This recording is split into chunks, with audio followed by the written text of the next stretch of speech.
नमस्कार, आभार, अभिनंदन, जोहार। हम जोरदार तालियों के साथ स्वागत और अभिनंदन करते हैं बजट पूर्व गोष्ठी के मुख्य अतिथि आदरणीय माननीय मुख्यमंत्री महोदय का। हमारी सोच की पहल की है माननीय मुख्यमंत्री महोदय ने और उन्हीं के दिशा निर्देशन में आज हम सृजन श्रमिक उत्थान जैसे हर क्षेत्र में जिनकी विशेषज्ञता है विचारों को सुनने का इस कड़ी में पहला आमंत्रण देना चाहती हूँ। और इससे पहले हम वक्ताओं को आमंत्रित मुख्यमंत्री हम लोगों ने जो विचार यहाँ पर आया है विचारों को हम लोगों ने सूचीबद्ध किया है ताकि बजट निर्माण के समय इस पर ध्यान दिया जा सके। डॉक्टर पिनाकी चक्रवर्ती जी से भारत के 11वें 5 specific suggestions, and before that I would just like to spend 1 minute on doctor Sudhanshu Bhushan सरकार राज्य में उच्च शिक्षा को बेहतर बनाने की हमारे सामने पॉलिसी एंड सोशल इंक्लूजन के क्षेत्र में बेहतरीन काम किया है। इनको प्रशस्ति पत्र इसके साथ ही साथ 10-10 हजार रुपए की राशि अवसरों के सृजन से संबंधित अपने विचार रखे थे तो पूर्ण विचार साझा किए थे।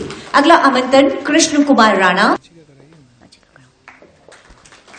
दुर्गेश कुमार। हमने इस बार बजट को हमीन कर बजट नाम दिया है। खैर ये तो एक अपना अपना तरीका है बजट को प्रस्तुत करने का, लेकिन इसके पीछे हमारा कुछ सोच है। वो इसलिए हमीन कर बजट हमने इस बजट का नाम रखा कि ये राज्य मुझे लगता है कि और सब राज्यों से थोड़ा सा अलग हटकर है।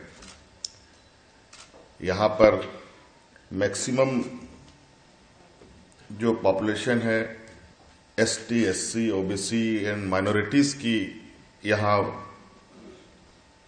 बहुत अधिक संख्या है और आदिवासी, दलित, पिछड़ा अल्पसंख्यक ये समूह थोड़ा सा आज के डेवलपमेंट ट्रैक में भी सबसे पीछे लाइन में खड़ा है और इनको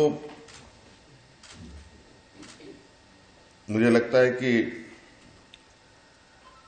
विकास की कड़ियों में जोड़ने के लिए एक ऐसे सोच के साथ बजट बनानी पड़ती है या बनानी चाहिए जिससे इन वर्गों में काम करने का, उसके साथ चलने का एक आकर्षक चीजें उसे दिखाई दे, उसे महसूस हो। इसीलिए हमने हमीन कर बजट रखा है क्योंकि ये एक लोकल लैंग्वेज है। यहां आज भी बहुत सारे ऐसे जगह हैं जहां पर लोग यहां का सामाजिक जो स्ट्रक्चर है वो और बजट दोनों बहुत अलग अलग दिशा की चीजें हैं।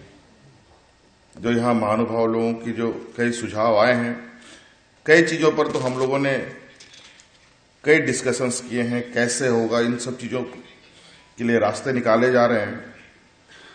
कई बार जिसमें जो आज सुझाव के रूप में आए हैं, आपको ये जानकर खुशी होगी कि ये पहली बार सरकार ने 1 लाख से अधिक तक का ये बजट लास्ट ईयर पेश किया था। इस बार हम लोग किस तरीके से जाएंगे अब तो उसी पर काम और उसी पर चर्चा हो रही है और यहाँ कुछ चीजों पर तो हमें जरूर हम कह सकते हैं,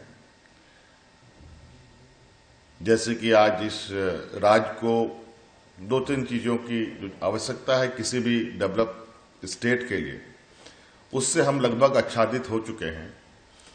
जैसे रोड कनेक्टिविटी हमारे राज्य में लगभग अच्छी स्थिति में, एयर कनेक्टिविटी भी है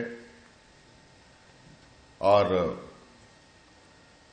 वाटरवेज का भी हम लोग के यहाँ लगभग चीजें पूरी हो चुकी है। हवाई मार्ग, सड़क मार्ग जल मार्ग, ये सभी चीजें लगभग हम लोगों ने अचीव कर लिया है। तो मुझे लगता है कि आने वाला समय चूंकि, लेकिन ऐसा नहीं है कि कुछ चीजें नहीं थी। अंग्रेजों के समय से हमारे यहाँ कुछ चीजें हैं, जैसे रेल की सुविधा 100 साल पहले से, लेकिन उसमें लोगों को ढोने के लिए नहीं, सिर्फ रॉ मटेरियल यहाँ के खनिज संपदाओं को ढोने के लिए किया जाता था उपयोग। वो तो अब है कि हम लोगों ने उसमें लोगों को भी आने जाने की सुविधा प्रदान की है, लेकिन ये बेसिकली यहाँ के खनिज संपदाओं के लिए बना था। झारखंड स्टेट, उड़ीसा, छत्तीसगढ़, बंगाल, बिहार, लगभग एक डिस्ट्रिक्ट को छोड़कर, मुझे याद नहीं आ रहा है वो डिस्ट्रिक्ट का नाम, लगभग यहाँ 24 में 23 डिस्ट्रिक्ट ऐसे हैं जो अगल बगल के राज्यों से जुड़े हुए हैं। सिर्फ एक डिस्ट्रिक्ट हम लोगों का छूटा हुआ है जो किसी डिस्ट्रिक्ट, किसी राज्य से नहीं जुड़ा हुआ, सभी कहीं ना कहीं किसी राज्य से जुड़ा हुआ है। और उस क्रम में अभी हम लोग का एक और कनेक्टिविटी, जो साहेबगंज में एक गंगा पर पुल निर्माण हो रहा है, तो हमारा ये नॉर्थ ईस्ट का रूट इधर उड़ीसा वालों के लिए, छत्तीसगढ़ वालों के लिए, यूपी वालों के लिए, इन सभी का रूट इसी रास्ते से होकर जाएगा। तो मुझे लगता है इस मामले में आधारभूत संरचना को लेकर कुछ चीजें को छोड़कर ये जो कनेक्टिविटी है, ये हम लोग लगभग अच्छे सिचुएशन में हैं। आपके लिए अगला आमंत्रण देना चाहूंगी प्रोफेसर अश्विनी छत्री। आपकी तालियां की गड़गड़ाहट होती रहनी चाहिए ताकि ये विशेषज्ञ आपके विशिष्ट विचारों के लिए हम अविंद्र नारायणन आपके लिए श्री प्रभात कुमार सर आभार और हमारी इस झारखंड की धरती पर आपका स्वागत।